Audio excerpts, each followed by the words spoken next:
So, Edward, did you have a productive day? Mrs. Monroe showed me where the salon's going to be. You could have a cosmetics counter. Oh, wouldn't that be great? Great. And then she showed me the back room where she took all of her clothes off. Edward, I can't tell you how thrilled I am. I'm just as pleased as punch. This whole beauty parlor venture is going to teach you volumes. There's nothing like running your own business. I've never done it myself, but from what I gather, it's the greatest satisfaction a working man can have.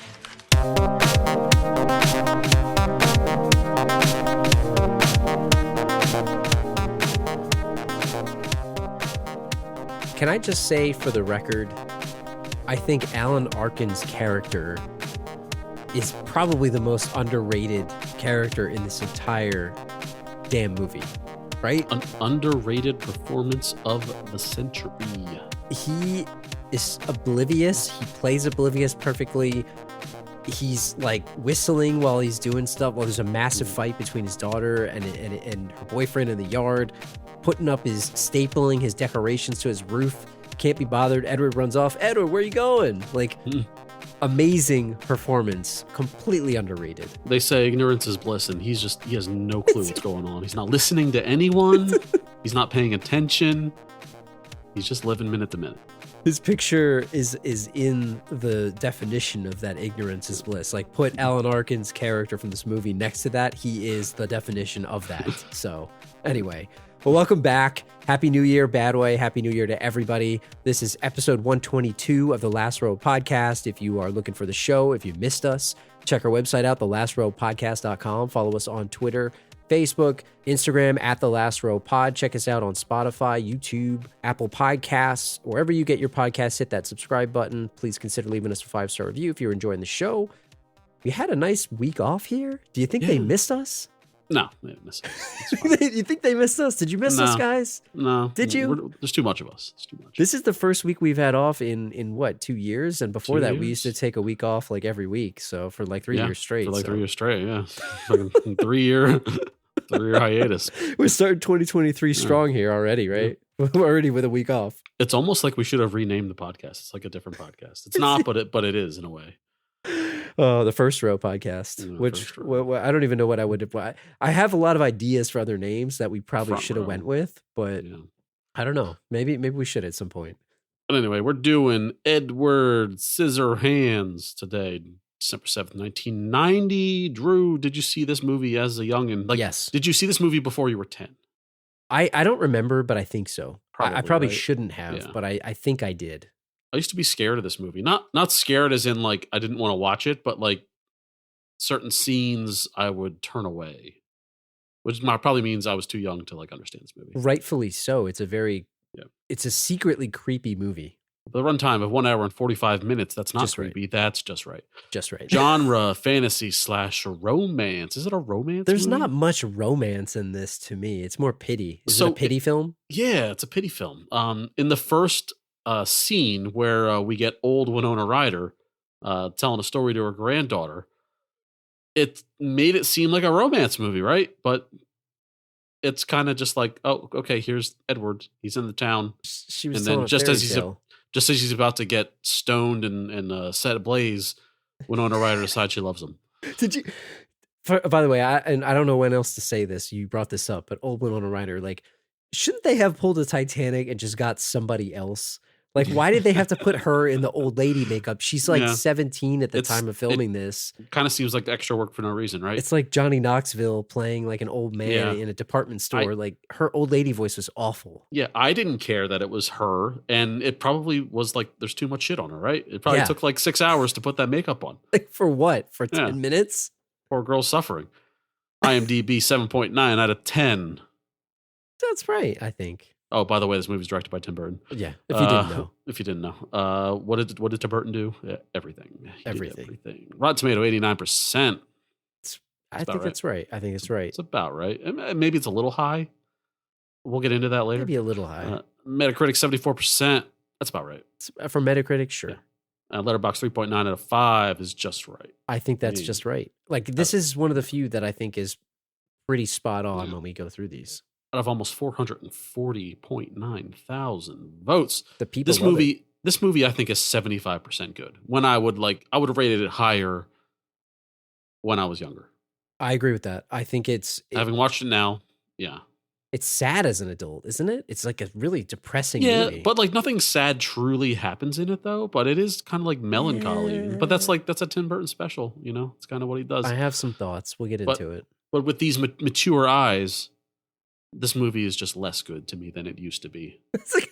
Maybe in the running for the bad nostalgia. For 2023 Last Row Awards. For the 2023 Last Row Awards, which the 2022 Last Row Awards are coming up very soon. Yes. We'll get into that later. A scientist builds an animated human being. Is he an animator, like a drawing He's person? an animator. He's a He's an reanimator. artist? He's a reanimated human being. He He was never a animated human, the so you human can't. He didn't rehuman him. The Gentile. No, who's to say? Because he was Maybe. created. He was created in a lab. You know, Maybe. call him whatever he wants. It depends on if he read the Torah or not, Gentile or Jew. Edward, the scientist, dies before he can finish assembling dead. Edward. He's dead, though leaving the young man with a freakish appearance, accentuated by the scissor blades he has instead of hands. Is that too harsh? I think it Freakish? is. He's not really a freak. Like, I mean, he looks normal. I mean, they could be gloves. is he in the Freakish. Larry David Freak book? I The mean, Freak maybe book? he would be. Yeah, I guess. don't know, man. Loving suburban saleswoman Peg discovers Edward and takes him home, where he falls for Peg's teen daughter. However, despite his kindness and artistic talent, Edward's hands make him an outcast. Is it just the hands? I Rated mean, there's a R. little bit else, I guess, that, Yeah. that maybe makes him an outcast. Yeah, not brought up to the society of the norms, aside from dinner etiquette and I poetry. feel like this was a little bit harsh, and I also feel that I don't know. I mean, it's a spot on synopsis here, but it's a little harsh on poor Edward Yeah, here. in my it's opinion. tinged a shade mean towards Eddie. It you know? is. It is. What about these taglines here? So there's a few. His scars run deep. Oh, cut my life into pieces, Drew. Kind of like that. This is isn't it? his last resort. It's kinda that. If you want to go emo with it and you want to go Burton with it. I mean, we'll talk about that in a second too. So I Goddamn. got some thoughts.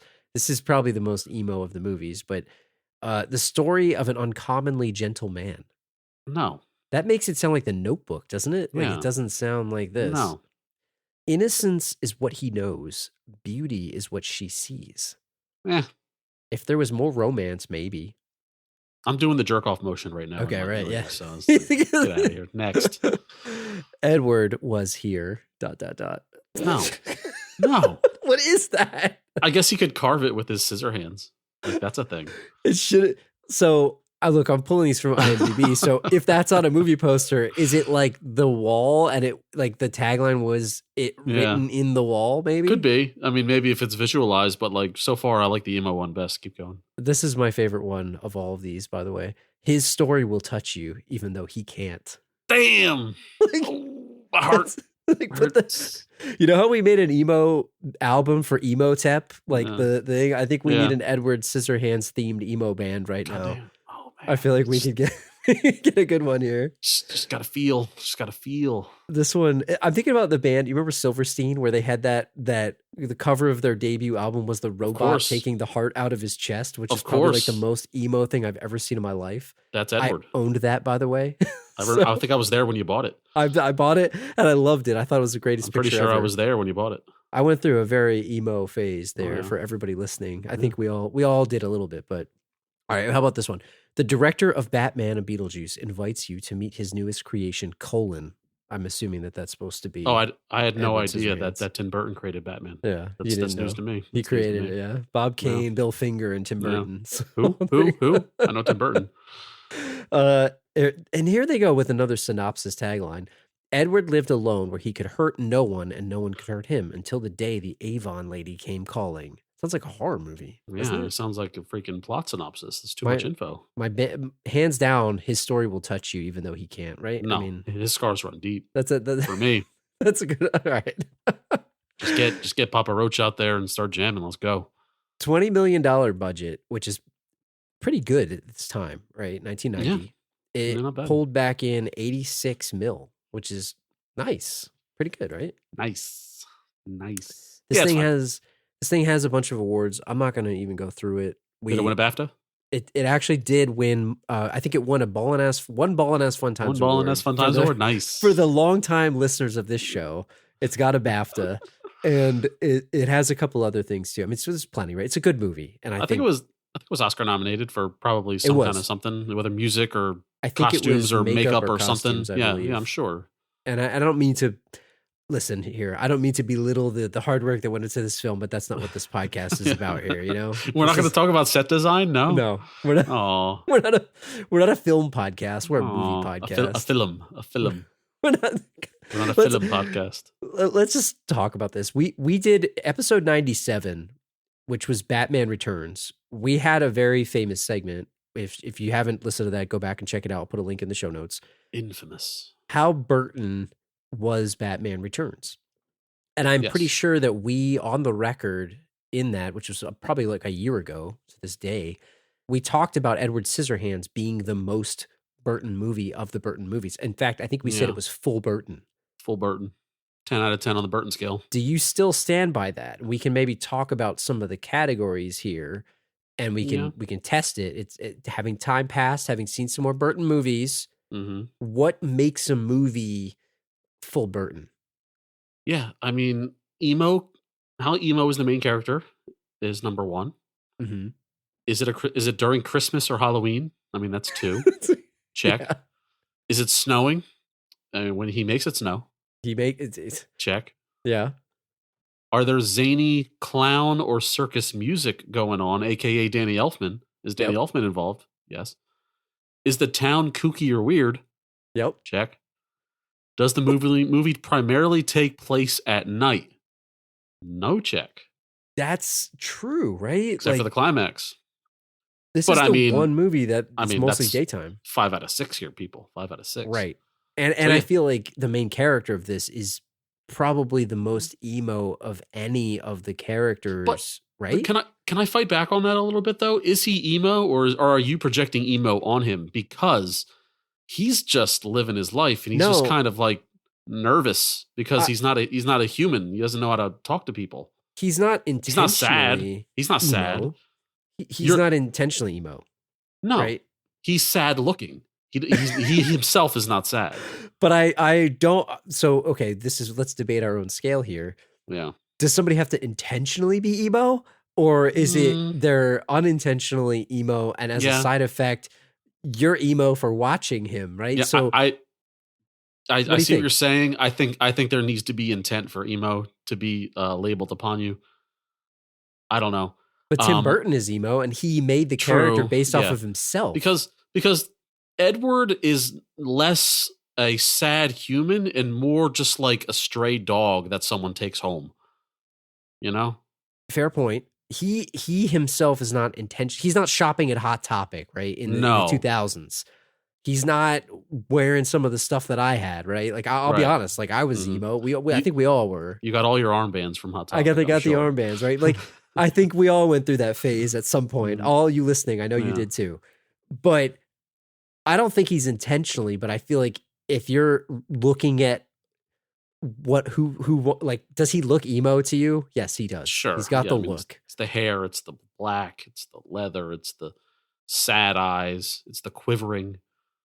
I'm pretty sure people dress up like this on purpose to look like Edward Scissorhands. The longing. But we don't even know if he like had feelings for Winona Ryder. We assumed he did because she did. I think he did. He doesn't know what love is. He wants to know what love is. Yeah. It's like, Forrest Gump's, famous line. I may not be a smart man, but I know what love is. Like Edward doesn't know what love is. Give him the Oscar here. Having said all that, it's the most Burton movie. I mean, none of these movies have these traits. I was going to say, like, I don't know if any others really fit it, but I feel like Sweeney Todd is a more like emo Sleepy core. Hollow. Sleepy Hollow and Sweeney Todd are emo core. This is emo, they're emo core. Because they got a little bit of the hardcore. Ichabod Crane's a little emo as F. True. Yeah. And Sweeney Todd is like he's like an emo guy that's going to kill you and put you in like a pie, right? Yeah. So that's like that's that. So what do you think about Johnny Depp's performance? Because there was some other actors that potentially could have played the character of Edward Scissorhands. I'll talk about that in a second. Are you a Johnny Depp fan as an actor, right? We don't have to go into personal stuff. I guess. Like, I guess I wouldn't call myself a fan because I've seen surprisingly few of his movies, but I think he's on record as, like, I think it's universally known that he's a good actor, and if he's in a movie, it's not going to be his fault that the movie sucks, you know? Yeah.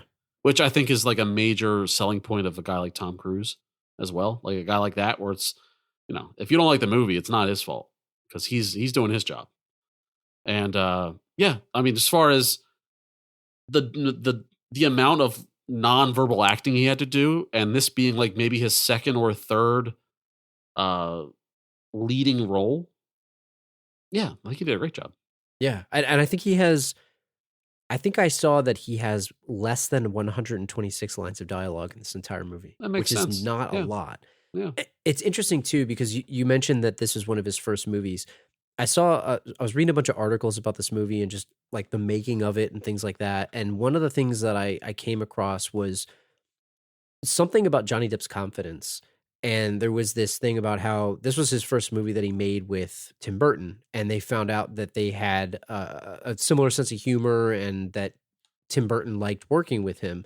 But Johnny Depp was a really insecure actor at this time. And there was this incident that they said happened with some fans. So he was on, I think, an interview with Charlie Rose, and he had a quote, and it says, I can remember when we were doing Scissorhands, we were living in this sort of resort, some kind of country club thing. And there was a knock on the door one afternoon while everybody was off rehearsing, he said. And by the way, this was him. He was feeling insecure. He wasn't sure if Tim Burton was happy with his performance. Mm-hmm. So then he said, there's these two young girls at the door. And I thought, oh, they found me. Maybe they want me to sign something. I don't know. So I opened the door and I said, how do you do? And they said, hi, is Tom Hanks in here? Does he live here? And I said, what? No, not yet. And I was convinced that Tom Hanks would be replacing me. I was convinced. It was one of the most frightening moments in my career. And obviously they were unwarranted, and Burton loved how he played, and they worked on multiple movies throughout. But it brings up a question that I have. Could you imagine this movie with a 1990 Tom Hanks in this? No, not at all. Like, even though I bet Johnny Depp is older than Tom Hanks, I'm going to say too old because Tom Hanks forever looks like a 36-year-old man. He does. Right? It's big. It did it for me. Yeah. Like, I just don't. They're completely different actors. Like, I can't imagine Tom Hanks looking emo, and like, it's a reason. Like, you have to be able to look emo in this movie. Yeah, you have to. You have to have a dark quality to yourself. For yes, sure. And I don't know about him. And then I also saw that Jim Carrey and Robert Downey Jr. were considered for the role too. Like, could either of them have done it? Robert Downey, yes. Jim Carrey, no. Jim Carrey's too goofy. Like, I wouldn't have been able to look at Jim Carrey with a straight face. It's kind of weird, right? Jim Carrey, like 15 years later, sure. When Jim Carrey learned how to act, like somewhere around 2002, yeah, then maybe. But by that point, he's too old. And then there was another thing about Tom Cruise. So Tom Cruise was considered this, and there was a whole bunch of stuff about how he asked a lot of odd questions. So he was asking questions that we're probably going to ask. Yeah. Like, how did Edward go to the bathroom? How did he live without eating all those years? And they said Cruise was certainly unwilling to be in the movie without those questions being answered. And ultimately he didn't take it because he wanted a happier ending. Has Tom Cruise ever seen a movie? Like, I know he's acted in them, but has he ever seen a movie? Hey, he just wants to entertain you, man. Has Tom Cruise ever been in like a fantasy movie in his life? He was in The Mummy. He was in Edge of Tomorrow. Does he think they're all? Yeah. Does he think they're all serious real life? Minority Report. Like, they're fantastical. Those guys with scissors for hands. I can't. Yeah, that's the truth. He can't have scissors for hands, so I can't see that. How does he have scissors for hands? How does it work? How was he born? I think, it was interesting because we don't always announce the movie beforehand, but knowing the fact that we had 3 weeks off in between the New Year's and Christmas and all that other stuff, we put this out here. So we got a few emails. Thank you to everybody that wrote in. I want to call out a couple pieces from one of the emails that came in. Jay wrote in to us, and thanks, Jay, for the email. You had a lot of awesome points in there. But something that really stood out to us because it really resonated with us was the Vincent Price character and the idea of is he the villain or is he really more a bad father? Yeah. And there's a couple comments that he says here where he says the real rock star here is the inventor. He's not the villain at all, but he could break the bad father barometer? He won't let Edward have any contact with him except for him. He gives them dangerously sharp objects for hands. He tries to pawn off the fake jiggly gel hands as a Christmas gift of a lifetime. They were flimsy, wouldn't even be allowed to pick up a piece of paper.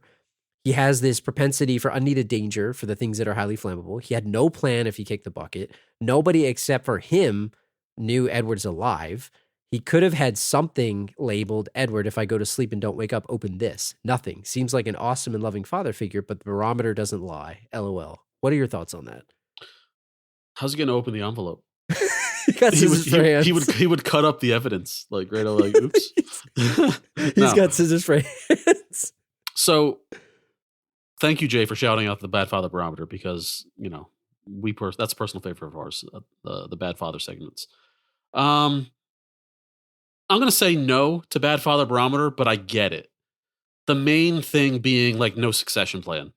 Like you got to have that. This is what happens when you have kids too late. If you're going to have your kid when you're 90 years old, there's a chance you're going to leave him orphaned. And look what happens. It will happen. Look what happens, Drew. It will happen. So you don't think that he's a bad father? He's not a bad father. It's just that, too late. Too late. What? Too late. Too high. And because of that, yeah, I maybe guess he is a bad father because, he wasn't taking into account his son's future. What? I mean, I just have a lot of questions about him in general. Like, what was he doing up there? So this place existed on this hill in this weird looking town. Now, I read something that this movie is seen through Edward's eyes. So if there's a way that maybe it looks like that on purpose, I don't know. But is he evil? Like, is he a good guy? Is he a bad guy? Like, I don't understand Vincent Price's character. Is he supposed to be a good person? He's making like food up there? What's he doing? It's 50-50. I mean, we're led to believe he's a nice guy, good guy. He's teaching him etiquette. He's teaching him poetry. He's trying to give him the tools to integrate himself into society. But we don't know if that's all just a clever ruse to have him infiltrate and then possibly destroy. Yeah. We don't know this. We saw the drawings where he eventually wants him to be a man in a suit. How do you do? My name is Edward. This kind of thing. I do business. I do art. Whatever he does. I don't know.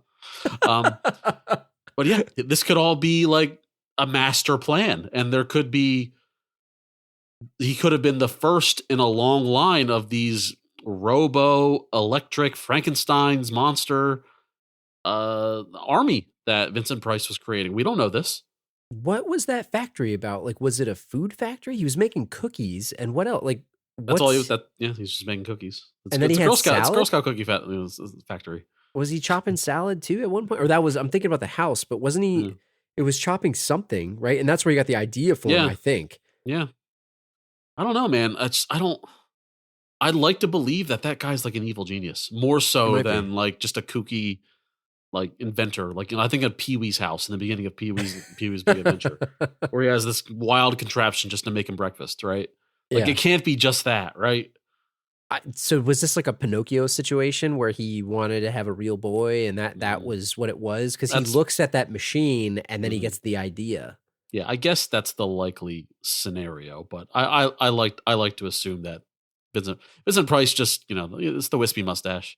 Yeah. He's like some kind of like a father of like horror or some kind of like macabre, or you tell him like he has that voice, I could see it as him being up to no good. What do you think? It's not his fault that we feel that way about him because of his career, I guess. It's just what it is. And I will say this about the hands too. I feel like those hands that he showed him were prototype hands. They weren't the actual hands he was going to stick on his body. Because I feel so? Like, I don't like to assume that those were the actual hands. So I never thought that until you said it. But when I was watching this, I felt the same way that I felt every time I've watched it. Mm-hmm. I felt like you could see the bones in there because they showed pieces of it. And I was wondering, and just because of the way that we talk about zany music, like it's a zany show, a zany movie, I just assumed that, okay, here's something that he's going to attach to him and it's going to come to life. Like I assumed that he did, and that's why he felt so bad about destroying them. Yeah, we don't know how the legs work, for example, but the legs are pretty sturdy. He walks kind of funny, but the knees bend. The legs seem like they're kind of legit. They're certainly sturdy and not like susceptible to being chopped up easily. You know what I mean? So I would like to assume that the hands would equally be sturdy. And they were likely a prototype that he like so easily like cut up like they were made of gel. What do you think about the method of how he was created? Like, how long did this take? Because we can talk about him and what is he, a human or whatever he is, or is he a golem or whatever the hell they said on IMDb. It's a golem. But I like how, because they showed pictures of the steps, right? Like, what did he do to create him? How did he make him? Well, thunder and lightning certainly plays a part. We all know this. That's like the major ingredient is lightning. So, no, I feel like it's just, is it more gaseous, do you think? Or is it more electricity? I don't know. Like they showed pieces of like a picture. So, right, there was a notebook and they showed like the steps, but it was hard to see because he started as like completely metal, I believe. Right. So it showed like valves and, tubes going in and out to like what looked like a heart of some kind. So it makes me think that there's some kind of fluid circulating within his body. Certainly doesn't need food. He doesn't run, but I don't know what he runs on. Like he doesn't run on food. But I like to think that there's like some kind of magic liquid within his body that circulates that like keeps the system pumping. Some type of like blood, like an artificial blood. Yeah, like an artificial blood. Yeah, maybe it's some kind of like weird like motor oil or something. Yeah, like when Johnny Five, like when he gets attacked and he's bleeding battery fluid, like that's what we're talking about here. That's another. We talk about emo, man. I feel sad about that. Just thinking about that. Oh and man, this too. I mean, when Johnny Five gets beat up, listen to our Short Circuit 2 episode if you want to get some tears. Do you think Vincent Price made any mistakes while he was making him? Like things he should have done differently from what you saw? Yeah. Maybe should have gave him hands first instead of legs. I was thinking too. Like, why would he start? And to leave scissors as the hands, like he could have given him no hands. Well, he was greedy because he still needed him to like chop up things probably. So I guess he wanted to wait till the end for the hands. I guess. But you would think like as far as like etiquette goes, like if you're thinking of like going to teach this boy how to like eat at a fancy restaurant, you'd think he would need the hands to like learn how to do the knife and the fork and all that. But no, he waited to the end. What if he left one hand scissors and one hand is something else, right? Whoa. Because he could have still given him genius. That, right? Genius. Yes. That's a one-handed scissor. Yeah. One arm scissor. Isn't that like an album? Isn't that at the drive-in? So. At the drive-in, yeah. Edward Scissorhand. That's what they could have called him. Yeah. Edward Scissorhand. Yes. Is that like that doesn't work though? I don't know. That's like if I were going to call someone a freak down the street, right? You're like, "Hey, freak," That's what you would call him, Scissorhand. I think a thing with one scissor hand, like that's more freakish to me. I know it sounds crazy. Like you gotta go full scissor. You either go full scissor or you don't go any scissor. No scissors. So you'd rather, because he could just take them off, right? Like they even had the hand that she holds up at the end. Spares. Like, couldn't he just pop it off? Yeah, he had spares. But what's under there? Well, he was maybe it's like a nub. Does it hurt him? First of all, does he feel pain? I don't know. I mean, I think he does because when he nicks his face, like he made like a face about it. Well, I think it scares him. But he has emotion. If he feels fear, you think he would feel pain. I don't know. If you rip the scissors off, does it hurt him? But what if it's like detachable, like it pops off? Yeah. Well, let's talk about him as a person, right? Or is he a person? So you say, does he feel pain?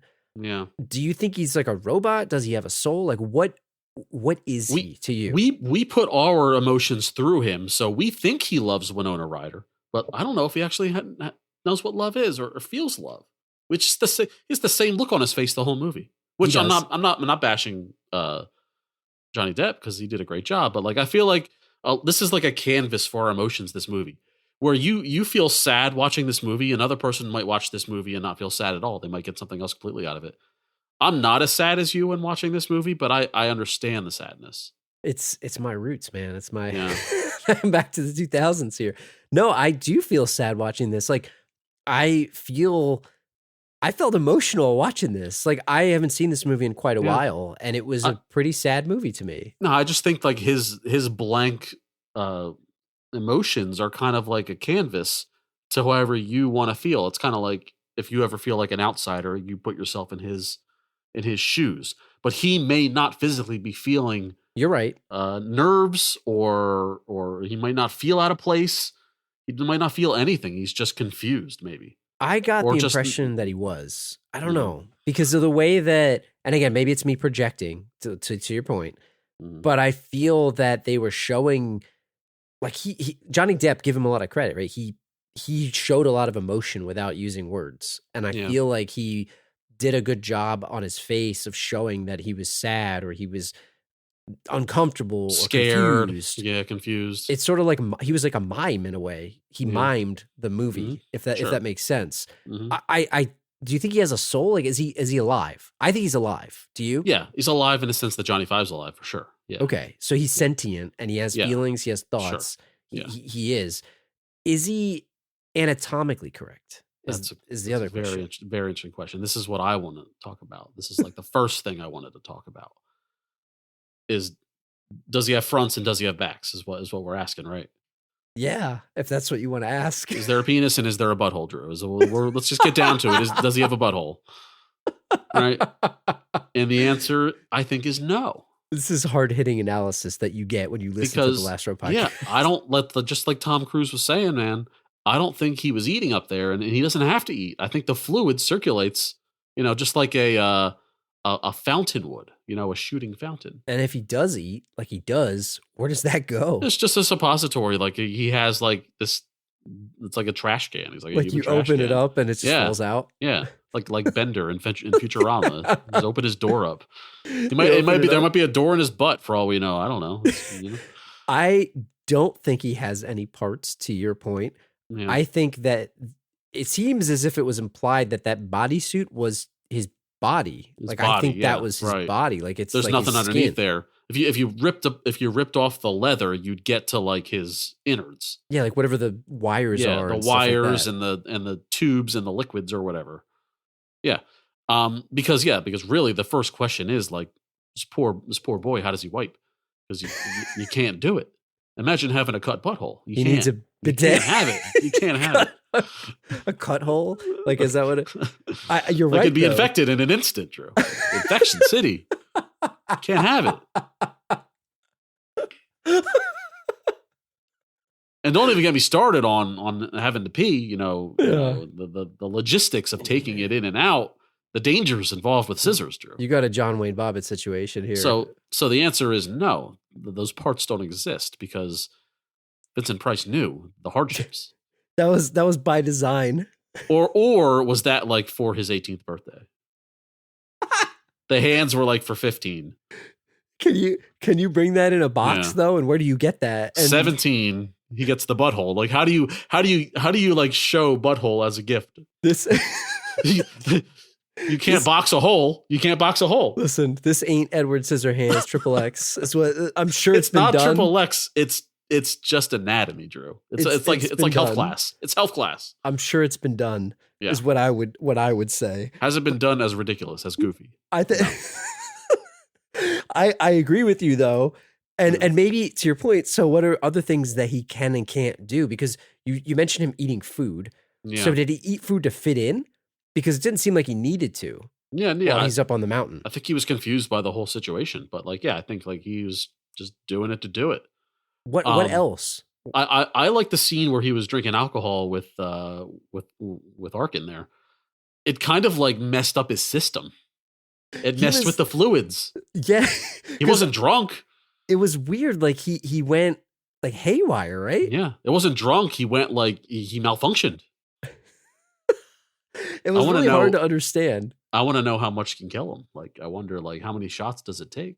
Unless it does, he's immune to it. It just Yeah. it makes him go berserk, I guess. Is it and just like that's this is it? like a cool parlor trick that once you harness, it's like I you th- can show it off to your friends? Well, what about? Is there anything else that you think he could do or couldn't do? Like what else do you wonder about? Like I think Mm. those are like some major activities that I feel like Yeah. he can or cannot do there. I mean, his teeth were pristine, but like Maybe they're maybe fake. if they're not natural, then like he doesn't have to worry about brushing his teeth. I'm trying to think of everyday stuff. Like imagine him driving. Like he could drive. Like the steering wheel's not a thing, but the shifter would be. He'd the have problem, to I palm it. guess. He'd have to palm the steering wheel You could with do his. it. You could do it. Yeah. Imagine him typing on a keyboard. Like you'd have to be Yeah. so precise. Mhm. Although I've seen people with nails like that. You know, once, yeah, he so could do that. He could do that. Yeah. that might work. That might work. What kind of what sport would he excel in? Couldn't be baseball. Soccer is like a bad answer. Yeah, soccer's it's no contest. You Yeah. can't do that.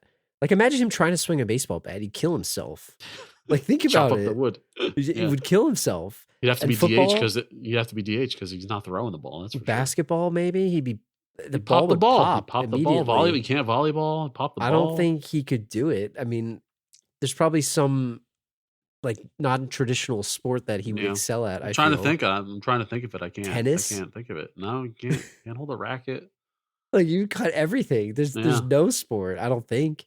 He could Unless be a it's defender, and he could be a defender in football. You know, Yeah. he just, he's a lineman. He puts his hands up. He pops the ball every time. Incomplete pass.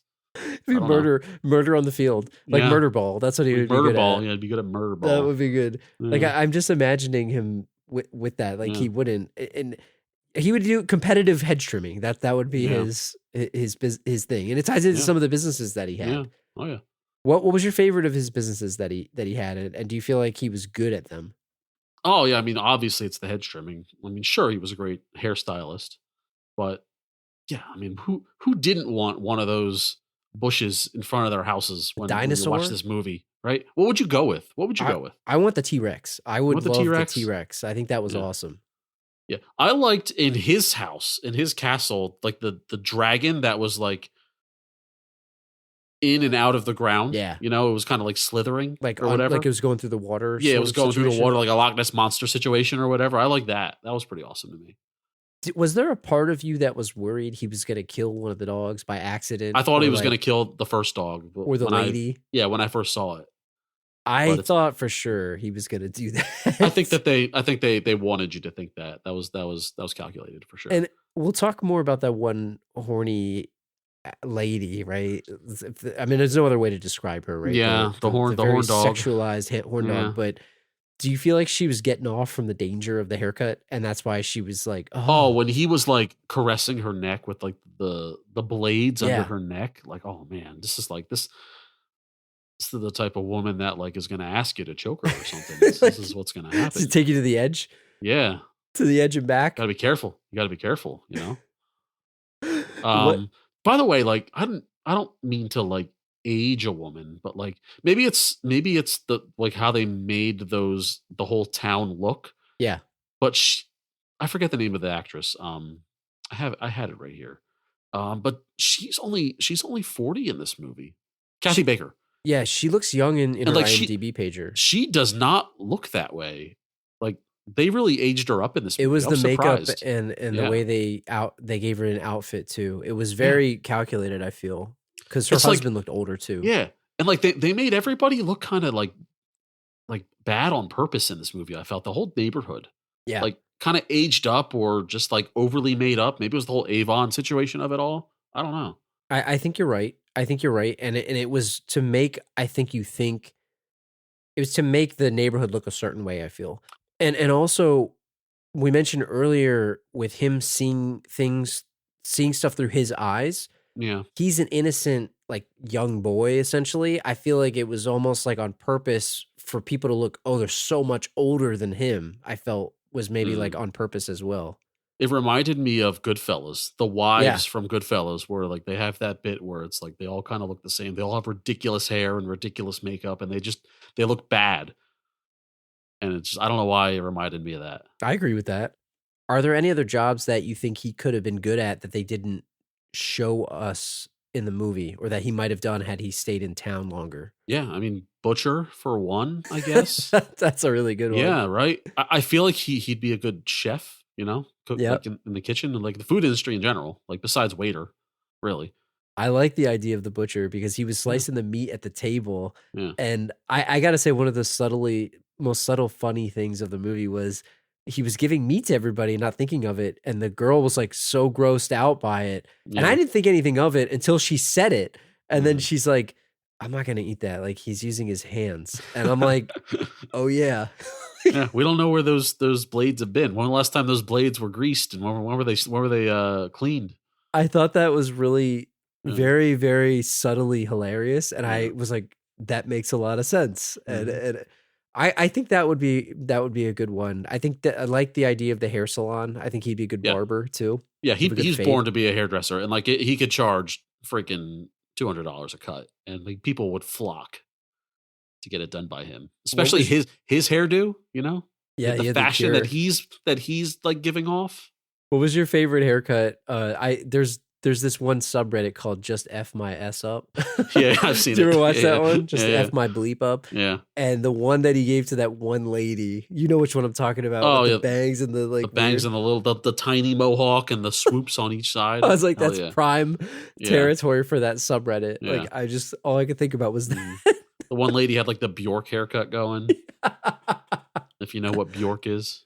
I thought that was really good. Yeah. Oh man, the other thing that we had to talk about because he's got scissors for hands. Sure. He's got scissors for hands. So that's the whole movie. There's like very little plot to this movie, people. If you Yeah. haven't seen this in a long time, if you don't remember, it's just bring guy down from tower, put him in ridiculous situations. Daughter inexplicably falls in love with him. End of movie. Yeah. Murder. He murders a guy. Murders a guy. End of movie. End of movie. Nobody cares. Nobody cares. There was another part of Jay's email. Thank you, Jay, for writing in. But he was asking us. It was part of a game, but it's like he was asking us like what other hands would be good on him.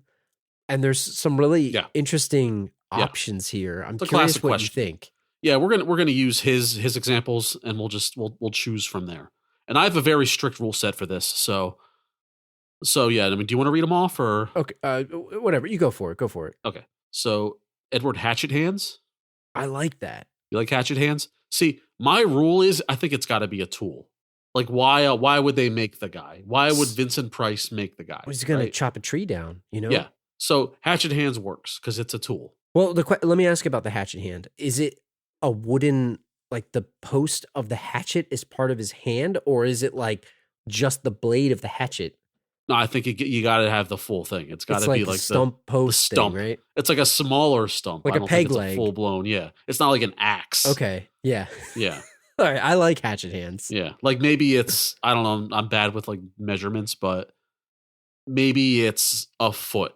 Okay. The handle all coming off of his stump. Yo, I'll Yeah. tell you what though, scissors, the weight distribution of that is a little easier. If you have a Mhm. hatchet, I feel like you're going to hatchet yourself because you're going to be swinging those things at you But because the he- weight you is s- heavy. You see how expert he is at his scissors. Would he have He's like gonna super have buff expertise. shoulders? He's gonna have expertise. Yeah, Imagine he's gonna be having jacked. a hatchet. Just walk around course. holding a hatchet, and you Of won't. course. I dare you not to cut your legs. Like Of course, he's gonna be jacked.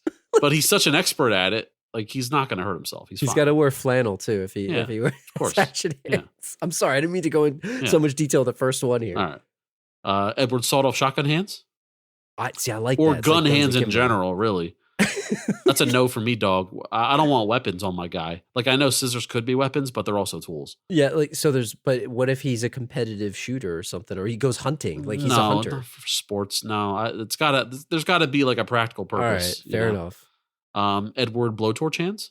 He could be a welder. You could be a welder. I kind of allow it, but there's an inherent irresponsibility for just giving a guy like instant fire that like it screams supervillain, right? Yeah, Doesn't how it? do you not like they say nature versus nurture? Yeah. Like that is like you gave the guy blowtorch hands, he's instantly a villain. Yeah, like like he how- can't not be. How many positive situations could this guy like fix a problem with Zero. fire with fire on demand? Like, except for we're camping and we're cold. you'd have to be in a welding shop. Yeah. You'd have to be in a welding shop. That's a Would no be- for me, dog. Edward machete hands, Yeah. which is in the scissor family, but is it more or less effective? I'm going to say less effective than the It's- scissor hands. It's a more friendly weight distributed hatchet. So Yeah, but it's a cruder weapon or a cruder tool. he could go bushwhacking. I mean, he Yeah. could be a guide, a guide in the jungle. He could just be. But Whacking that's down it? stuff. That's it. Is that your life? Is that your life? I like that you called him Eddie Machete. That's Talk that's about like, talk about a sad movie. Sad life, man. You So just- are we saying could you give a guy these things or You could give a guy all these things, but like, why? You know? Are you saying no? Well, let me ask you this: is your lens of whether you want this would you watch a movie with a guy with these hands, or like what is your lens for? Well, this, I think guess? we'd all watch a movie with a guy with blowtorch hands. Like that's not the question. That's what I mean. We like, what's all your would question? watch it. Like, should he be made? And Okay, would he fair be, enough. Would he be useful? I guess is my question. I think a machete. I mean, think about it. You could chop down a bunch. I think the hatchet's better than the machete. Hatchet's a better blade. Yeah, fair enough. Okay. Edward nunchuck hands. Professional ninja. In theory, cool, but not practical. Like, I guess it's a weapon. Yeah. You're right. Like, what is he, a ninja? Like, what is he? We're gonna have to teach him ninjutsu, which is fine. Like, again, cool, but I don't think he has the agility because his legs are probably not up to par, right? Okay. They're just good enough to walk, bend, and like lightly jog / waddle. I'll go with you on that. Yeah, Edward drill hands, which is interesting. I like that one. I like it. It's a tool and it's also a weapon. It's like a Mega Man villain, though. It is. You know, Drill Man. All these guys are Mega Man villains, really, if we think about it. This is all Mega Man, but that is really the case. Yeah, I like drill hands. That's my second favorite. He could have attachments. Yeah, different attachments, but like how he would change his attachments is a question we'd have to figure out, but we don't have to do that now. Man, that's a good one. Hatchet's my favorite, but I think drill hands is my second favorite. It's interesting, you know. Edward whip hands. Yeah, I mean, what do you whip? Though? What is he? Mickey Rourke? What is this? Like what is like again? It's a super villain type tool. I like the look of it. I think that could look badass. Sure, yeah, but there's no practical use. Right. Edward lobster claw hands, which is just cruel. That's just mean. Just mean to the Edward. But is it better than making scissors for a hand? Like, shouldn't Vincent Price have given him lobster claws instead? He'd be more dexterous. That's You're not going to kill somebody with lobster claw hands. He'd be more dexterous. Yeah, but like that's a freak right there. It's not instant murder. Put him in the freak book, Drew. Yeah. Yeah. Okay. Johnny McEnroe and Larry David would be laughing at him in the freak book. They would. Edward taser hands. It's. I mean, more self-defense. Like, it's a weapon. It's a weapon. Like, what are we gonna do? Is he gonna walk patrol? Is he gonna? He'll be a security guard. Yeah, security guard at the mall. What's he gonna do? Dude, that's a perfect thing. Are his legs also a Segway? Like, what is this guy? You need the Segway legs and the taser hands. Yeah. Would I watch the movie? Sure. Yeah, sure. I'm in. I'm in. But like, he shouldn't be made. I'm definitely in on that. And last but maybe the favorite, Edward Hammerhands. That's the best. That's interesting. Now we're talking. That's the best one. What if? All right. So what you're picturing is the hatchet, right? Yes. A large hammer, 2 hammers. What I'm picturing is 10 hammers, Drew. We're talking the hammers are fingers. In my mind, little hammers, yes. like little tiny ones. The hammers are fingers, and he has at least 8 of them. Maybe the thumbs aren't hammers. But can you hammer anything if you got like little? I'm waving my fingers around. No, but they're bigger than human fingers. All right, but how do you hold that? You can't hold that up, dude. He's buff. he's buff. That's all I gotta say. He's got buys. He's got buys and tries. I like the idea of hammer hands, but like giant hammers for hands. Yeah, I mean, yeah. It's blunt objects, right? Logistically, it's 2, but like I like the idea of seeing like the little. You're right. Little fingers. I think hammer. If I had to do my top 3, I'll give you my top 3. I think hammer hands number 1. Yeah. Hatchet hand number 2. Yeah. And drill hand hands 3. But as far as like, you know, let me see it, but it shouldn't be made. It's blowtorch hands. Yeah. Definitely. Yeah. Definitely blowtorch hands. So thank you, Jay, for coming up with the 10 hands so that we didn't have to. I want to know. That was time saved on our prep. Thank you, Jay. And I want to know what yours are. Tell us what yours are, and everyone else that's here. I know we don't have a ton of time left. Let's talk a little bit about Peg in the neighborhood. I want to ask you just very bluntly, was she crazy for bringing him home, and would you have done the same? Yeah, it's like bringing a stray dog home and you didn't ask your family, and the dog may or may not have rabies. What if he's a murderer? Yeah, what if he's a murderer? He's got scissors for hands. Slit your throat in the middle of the night. Cut your family into pieces. Last resort. It's like you're done. He'll poke your waterbed, leak out your thing. I want a waterbed so bad. I laid on one before. It's not good. Can I have a waterbed? Can I? Like I looked it up recently, and they do still exist, but it's just not practical. It's just not practical. I told you before, you're gonna drown in the middle of the night. Yeah, I am gonna drown. You asked. I forgot what episode this was. Yeah. Wasn't it the one where it wasn't an exit wounds? You asked about a water pillow.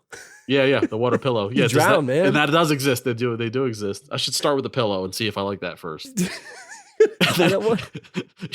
You're sleeping, you're snoring, all of a sudden you're gonna need a lifeguard in your house. That's what you're gonna need. Get the tower out. Call it David Hasselhoff. So yeah, here's the thing. It's my bedroom. It's a nice bedroom. I'm fast asleep, and there's a guy that I hire for 8 hours to sit in a tower and just watch me with a whistle in his mouth, and he's got to wear a bathing suit. Yeah, or woman, man or woman, doesn't matter. Need C.J. Parker or whatever the heck it was. Yeah. But I agree with you. To your point, this guy could have been a murderer. He's got scissors for hands. Yeah, he's wearing all black. He's hiding out in a tower. Yeah. And it doesn't have to be like he's not like a serial killer or anything like that. It's just he's a thing that doesn't know any better. He might accidentally kill your son. He doesn't know how to or the dog. To society, right? Yeah, right.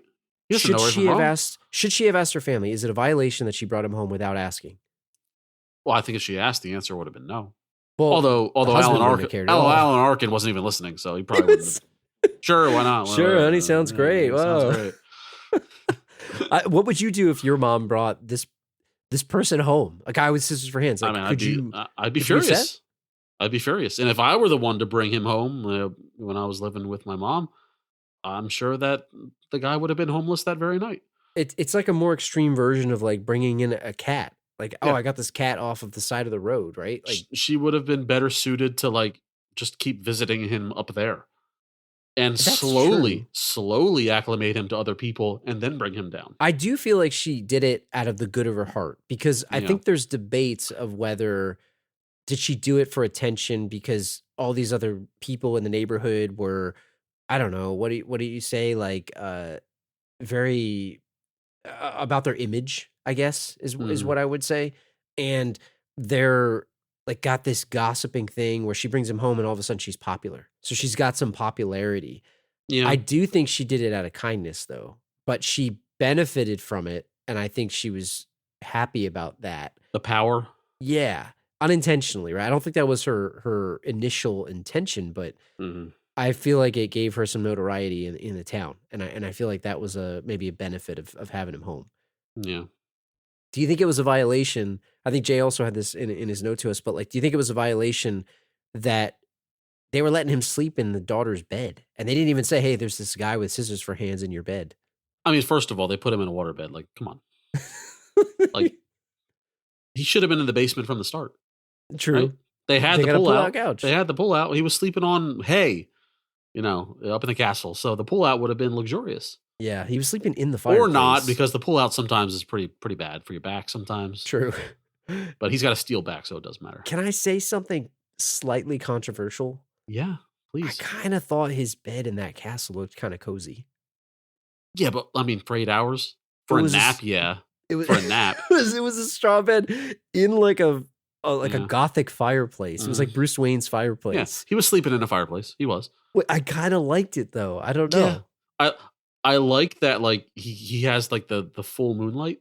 Yes. The roof was broken, obviously. But, no, you nap in that bed. You can't sleep for 8 hours a day, 7 days a week, 365. Get out of here. With your back? No. With my back? Certainly not. At my age right now? Yeah. No way. Yeah. She didn't ask the kids if it was okay if she brought this stranger home into their house. Winona Ryder's character wasn't there. Her younger brother was the whole time, and he was sort of making fun of him, but then I think they kind of became friends. Sure. I don't know. There's not much to talk about there, but let's talk about the relationship, because you said this in the beginning. Did she really love him? Did he love her? And was this actually love? I don't know that it was. What is your take on this? Because I think it's an interesting topic. It's like instant rebound, right? So she broke up with her boyfriend, and he was a bad guy. We'll talk about him in the villain scale coming up.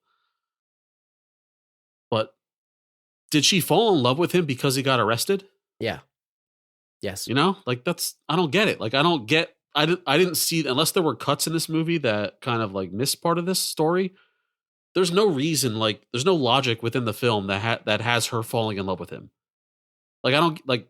Do you have any argument otherwise? Because No, it seems so instant and so nonsensical. I think it was fast, but I think it's a couple things. I think it was she was feeling vulnerable because of what was going on. He's like a very pure person or being, right? Sure. And I think she saw that innocence, and I think he was obsessed with her. And I don't mean obsessed like in a romantic way per se, but I think he and an had angelic yes, kind of quality. And it was the pureness of he's going to do whatever she says, and he wants to protect her. Like he even says at one point, she's like, "Why did you do it then?" He's like, "Because you asked me to." Yeah. Like however he says it, right? And I think she was like, "Oh," like her heart melted. But to me, this is the same relationship as Johnny Five and Michael McKean. You know, Davis A. Hubbins. Hey man, you can Short Circuit too.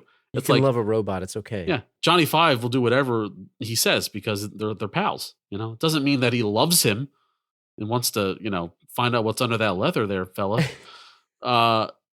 Nothing. It just doesn't make sense to me. It's like she should love him as a brother or as like a family member, but for it to be romantical. Yeah, it seemed a little weird. It seems a bit odd. It seems a bit odd to me. It was romantic because they wanted it to be romantic, and I think that's they wanted it to be a romance movie. So at the end of the day, they don't end up together. He kind of is like banished to the castle, right? Had that not happened, had he stayed in town and everybody loved Edward, like how long would that relationship have lasted? Not very long. When she realizes that he can't. He can't. Not only he can't, it's the fact that. I mean, you're talking physical. I'm talking emotional. I'm telling you, he doesn't know what love is. He can't feel love. What did the psychiatrist say? Like he's incapable of after he got arrested, that guy went on the diatribe about what that was. Well, you asked this too. Like he was banished to the castle. Are we really to believe that she never went back up there again ever? Yeah. Why wouldn't? Yeah. She could have gone up there the next day. And was he sitting there waiting? Oh, she'll come and visit me now. It's like a dog. It's like a dog waiting at the door when you go to work. When you go to work, and she never went. That was my number one question. There is like, how come she never went back? It was ridiculous to me. The granddaughter asked her, "Why don't you? You can still go back up there now." It's like, oh, I want him to remember me like I was back then. I'm too old. You could have went there tomorrow or the next day, or wait until the heat dies down. No, they were too busy waiting for Jim to turn into fertilizer there for his lawn sculptures. What? She probably met another boy. That's what happened. I think that's the case, and I don't know. I think it was sort of when they say a summer fling. This was a Christmas fling here with a non-human person. Was this Danny Zuko and Sandy? Yeah, and Sandy. Exactly, it was a summer situation. Dreams ripped at the seams. That's what it was. I don't think it could have ever worked, and I think it was interesting. I just don't think it could have ever worked. But I'm appalled. I'm disgusted by the fact that she likely never went back. I mean, unless she did and we didn't see it. Like, you think she went back next week? Well, if she did, she stopped then because clearly that's she didn't continue. Maybe that's why. And he doesn't age, right? That's the other thing. He seems immortal. Like, he seems immortal. Yeah, that's what it seems like. So it's a Peter Pan situation too, on top of everything else, which is also sad. Inherently, it is. It's sad. So no matter what, his creator was going to die, and he wasn't. What I want to know is who's his ice guy. Yeah, dude. Where's he getting the blocks of ice? Where's he getting those blocks of ice from? Like those are not easy to find. I wrote that in my notes. Like, you got to pay big bucks for that. Yeah, and like where are they? I assume they're in like California. It's in a place that doesn't snow. They say. I think the movie was actually filmed in Florida. Is where. Yeah. So like how's he keeping this stuff cold, man? How's he keeping this stuff cold? I can't get over her voice. Like, it snows when it. Like, she sounds like she's old the chain Winona. smoker. Old Winona. It's just. Can we get somebody better? Like, you know why it didn't sound good is because she's 19 years old and they asked her to play a 90-year-old woman. Get an old lady to play an old lady. Yes. Come on, like, if Titanic had a ridiculous young lady, Titanic would not have been as good as it was. Imagine if Kate Winslet was asked to play 80 years old, like in old lady makeup. Come on, like, been ridiculous. And she's. I'm not saying Winona Ryder's a bad actress, but come on, let's. Wouldn't it be funny if that actually was Kate Winslet and like we didn't even know? And that's the power of James Cameron. Kate Winslet in old lady makeup. James Cameron invented like Yeah. an aging pill so that do whatever he wants. He can do it. He So can do whatever he wants. well, let's talk about Jim, because I don't know if he should be on the. I think we should put him on the scale. We should do it. It's the original Sure. boyfriend. I'll go on record as saying he's not a great villain, but we'll villain scale him. See where he stands, but I think we know he's not going to score well here. And I know in a bunch of the emails we got to, I know a lot of people were saying that he probably wasn't actually a villain. I think to your point. It's the easiest way to talk about him. So we'll fit him. But into this category. let's do it that way. Okay, so you got Jim, who's played by Anthony Michael Hall, and he is the boyfriend. And if you're new to the show, we have a villain scale. It's the 4 major categories, 1 through 5. For each of them, we'll score him 1 to 5. We'll see where he stands up. You got look or style, hideout or lair, plan, and henchman. Let's start with look or style. What do you think, Badway? I don't know. He looks like a typical bully to me. He's got a leather jacket that says "Mom" on one lapel or like side, and "Dad" on the other side. Like I don't even know what's up with that. I don't get it. Does he get points, or does he get points taken away for that? I didn't know if it was like a punk thing, like a rebel. Like I'm so cool that I don't care that I have my mom and dad on my thing. Yeah, like I don't know. I don't know if that flew in 1990, but he did have a leather jacket on, and I don't know. He was kind of a geek, acting like a tough guy to me. Did he seem like a fake tough guy? But is that because you see him as the characters that he's played in other movies? Because I thought he actually looked pretty tough because he was unhinged. Was he big, or did he just seem big? Like he seemed like a muscular guy, but I don't know if he really was. And if I'm being honest, if I'm looking through his t-shirt, I saw some flabby man boobs. I didn't see muscular pecs. But I don't know that that matters. Like I think that like he was gonna punch you anyway, and Edward was gonna go down like a rock. I mean, although he has scissors for hands, so he, as we see, he's no qualms of starting a fight, right? And he's binge drinking in the back of a van with his friend. He made him. I mean, we'll talk about it in a second, but like his look and style, he looked like a good bully. He looked like he could blend in. So here's where I think he's good, and this is where he gets some respect. He's a bully, but he doesn't look so bullyish that the dad's not going to let him date the daughter. He can be nice to the parents. That's what I'm saying. Okay. Even though the dad's not, the dad's not listening. Right. Dad doesn't care. He's not caring. Listening. He doesn't listen to anything. But the mom, right? So he can fool the neighborhood into thinking that he's a good guy. So by that, he almost has a disguise. So she goes in and tells her parents, "Oh, I broke up with Jim." And they go, "Oh, I'm sorry. He seemed like a nice boy." Yes. Yeah, I get you. That's why I think he doesn't get like a 1. Yeah. I think I want to go with a 2 because he has that, and he doesn't have his own van. He doesn't have that. We'll talk about it in a second, but I feel like the van, maybe his friend's van, which maybe is part of the layer, but like it's sort of an accessory, I guess. And he has the jacket. Like I say a 2. The beer cans within the van are his accessory. What say you, 2? Yeah, 2. We'll give him a 2. Okay. Yeah. Now, what about his lair? Because he doesn't seem like he's welcome in his own house. No, his lair is his friend's flame van, which is admittedly pretty cool. It was pretty cool. Yeah. The flames make it. The flames make the van. Black van with flames in the front. Yeah. I thought it was actually pretty cool. Yeah. It's iconic. It was pretty cool. I've always remembered it. It's iconic.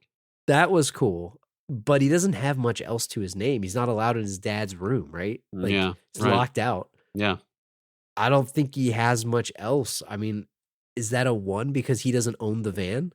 It's not his. It only kind of owns it because he bosses his friend around to drive him wherever he wants. So maybe 2. He has full autonomy to like guide the van wherever he desires. So yeah, I'm gonna go 2. I'm even willing to go 3. You want to go 3? The flames kind of give it more. Yeah. Let's go 3. Whether he owns it or not, like he owns the friend. Yeah. So he owns the friend that owns the van. He owns the friend that owns the van. The guy has no spine, so. Yeah. Now, this is where you got to help me out here. What is this dude's plan? His plan is very simple, Drew. His plan is to steal money from his dad so he could buy a bang bus. That's all he wants. He wants to buy his own van so he can drive his girlfriend to a secluded area and have sex with her. That's a mattress in the back, right? With a mattress in the back, babe. So he doesn't want the friend to drive. And she was all for it too. She's like, "Yeah, mattress in the back." But does he want his friend to drive it around? And then No, it's not He's literally like the Bang Buster. he's already got one of those. Yeah. He wants his own bus. He wants to remove the friend from the equation. Why does he just take the van from his friend? He's willing to steal money from his dad. He probably could bully him into getting the keys. He probably could. He should just take that van and say, "This is mine now. Yeah, this is mine. I'm going to borrow the van." No, I need it to go to work. No, sorry. I'm taking I need this to bang my girlfriend. So it's more important, right? Mm-hmm. It's a very bad plan in my opinion. That's the whole point of this character is he wants to buy a Bangmobile. And Winona Ryder's in on it. She's like, "Yeah, you need a car. Yeah, sure." She's not in on the robbery, but she's in on the idea of him getting the car. Have they done that in the other guy's van? Probably. Absolutely. I'm assuming, right? Absolutely. What are you And the friend's always mad, but never does anything about it. Is this a pathetic plan or the genius plan? Like, is it a 1 or a 5? It's got to be kind of both. It's kind of weird. Like, it's kind of both. I mean, the stealing from the dad part is pathetic because he had zero plan other than use Edward's lockpicking skills. That's all. Pathetic. That's the only like thought that was put into it. Once he got into the quote unquote room vault, he had no idea what to do. Of all the things to do, like get the hell out of here. Yeah. Like I don't know. I feel like it's got to be a 1. He fails. It's a 2. All right. Because I respect that it's so simple as like, horny teenager. His end goal is have sex with girlfriend. In that way, it's pure and innocent, yeah. And maybe it's genius for it. I'll allow it. I think the 2 is good. It's a 2. So the henchman, right? Like, is that his friend? Yeah, and that's probably also a 2. The driver. It's his driver. So it's like he drives wherever he wants. They're drunk. He makes him drive drunk. The friend doesn't put up much of a fight. He drives drunk, almost knocks over a kid. But he has full control over that guy, so he's a henchman. I also think it was funny because you said full control. I mean, he made the guy drive drunk, and the guy's like, "Don't make me drive." Like they were blasted, blasted, and he made him drive him drunk. Like of all the neighborhoods that are walkable, yes, like this place is the most walkable neighborhood I've ever seen. Yeah, it looked like it was 3 blocks big. That's it. Mm-hmm. And he made him drive, and he was driving like a maniac. Like, he was driving like blackout, like he was blackout. Which was absolutely ridiculous. Curb to curb. Imagine knocking over mailboxes and garbage cans. And by the way, the kid didn't look when he was crossing the street. He crossed diagonally too, and that's a whole thing, but still. Exactly. So I don't know. We'll go 2.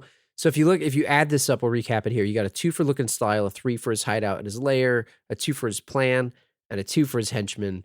That gives him a 9 out of 20, which is higher than he should get, but it is higher, but not a strong score. The bus is he's up there with Richie Madano from Out for Justice. There's a bunch of 9s, by the way. We had Kelly Stone, Poison Ivy, Richie Madano, the general from Lethal Weapon, Jim.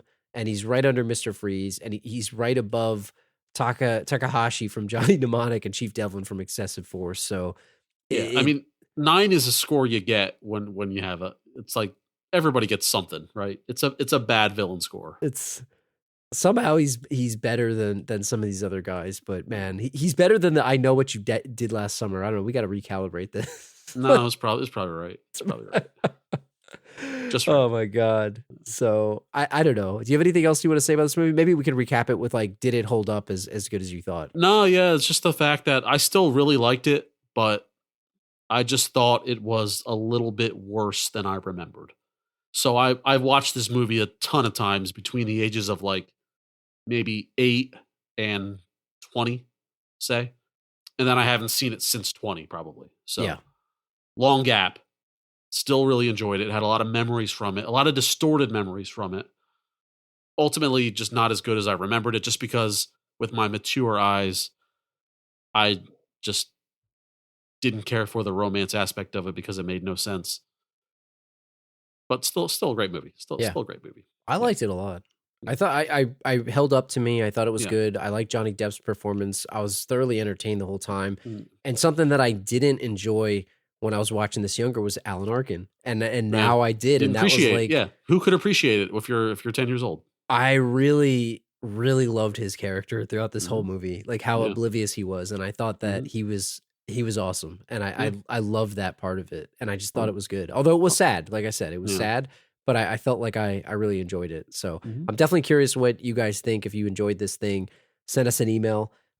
We'll be back in 2 weeks. So we mentioned this on our last episode. We're going to have our new annual, right? Last Row Movie Awards. So we've been hard at work on these things. We're going to pull together the categories. And this year, I think last year we put a ballot out and it was a little bit late. I think we put it out with the movie. So what I think we're going to wind up doing is in either in the show notes here, or you'll see it all over our social channels. So make sure you follow us at The Last Row Pod, thelastrowpodcast.com. Check it out.